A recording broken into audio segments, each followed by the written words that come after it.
이번 시간에는 함수를 좀 더 유용하게 활용할 수 있게 도와주는 매개변수와 실행인자에 대해 알아봅시다. 함수를 직접 만들고 쓰면서 불편한 점은 없었나요? 펑션 1.파이를 불러와서 펑션 3.파이로 저장하고 다시 봅시다.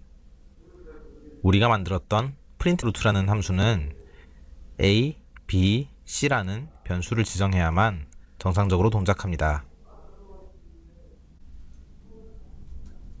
변수 지정을 깜빡하면 실행하다가 오류가 나고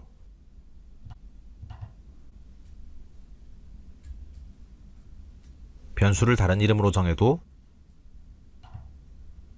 오류가 납니다. 함수는 만들고 나면 그 속은 잊어버리라는 얘기를 했었는데요. 1에서는 이 함수가 a, b, c라는 변수를 설정해야 한다는 걸 잊으면 큰일이 나겠죠. 이번에는 조금 다르게 지난 시간에는 비워뒀던 괄호 안을 채워볼게요. 다시 실행하려고 하면은 이번에는 실행할 수 없다는 오류가 나네요. 오류 메시지를 잘 읽어보면 포지셔널 아규먼트라는 게 필요하다고 합니다. abc라는 변수는 이미 있는데 왜 실행이 안 될까요? 함수를 만들 때 이름 옆에 있는 괄호는 특수한 역할을 합니다. 바로 실행할 때 어떤 변수를 전달받아 안에서 사용할지 정하는 건데요. 헷갈리지 않도록 abc라는 변수 이름은 지워버릴게요.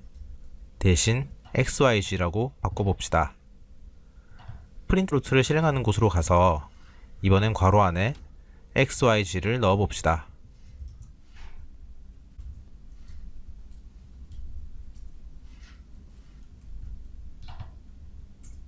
실행해보면 이번에는 결과가 잘 나오지요.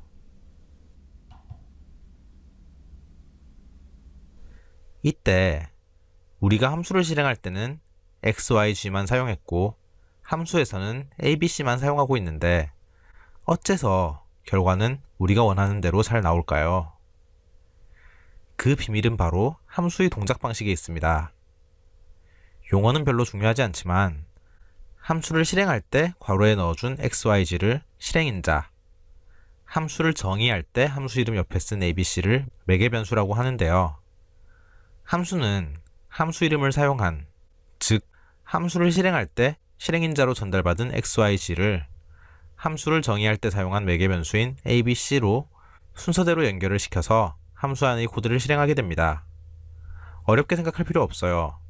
함수를 만들 때 괄호 안에 써준 개수만큼 함수를 실행할 때도 써주면 됩니다. 참 쉽죠? 다시 한번 살펴볼까요? 이번에는 매개변수가 하나인, 즉 실행할 때 괄호 안에 값을 하나만 넣는 함수를 만들어 봅시다. 새 함수를 하나 알려드릴 텐데요. 바로 라운드라는 숫자를 반올림할 때 쓰는 함수입니다. 한번 써볼까요? 맞아요. 방금 전에는 이미 만들어둔 변수를 다시 활용했지만 실행인자로는 꼭 변수를 넘길 필요는 없습니다. 그냥 바로 필요한 값을 넣어줄 수도 있죠. 숫자와 함께 3번 실행을 했고 결과는 모두 마치 각 숫자를 넘버라는 변수에 넣어 실행한 것처럼 반올림된 숫자가 출력되지요. 이런 식으로 넘버는 실행할 때 넣은 값에 대해서 마치 그 값을 갖고 있는 변수처럼 행동하기 때문에 매개변수라고 부릅니다. 아까 만든 printRoot 함수를 잠깐 다시 볼까요? 이제 이 함수는 드디어 함수 내부에 신경 쓰지 않고 쓸 수 있는 함수가 되었습니다. 왜냐면 함수의 내부에서 쓰는 코드는 매개변수를 통해서 함수 밖의 변수와는 완전히 분리되었기 때문이죠.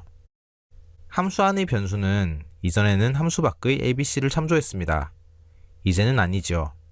abc는 모두 함수의 매개변수이고 이 함수는 abc만 똑같이 주어지면 항상 같은 결과를 내니까요. 정리해 볼게요. 함수를 정의할 때는 추가로 전달받을 매개변수를 함께 정의할 수 있습니다. 여러 개가 들어갈 때는 쉼표로 구분할 수 있고요. 실행할 때는 같은 개수만큼의 실행인자를 괄호 안에 넣어서 실행할 수 있습니다. 개수가 틀리면 오류가 날 거예요.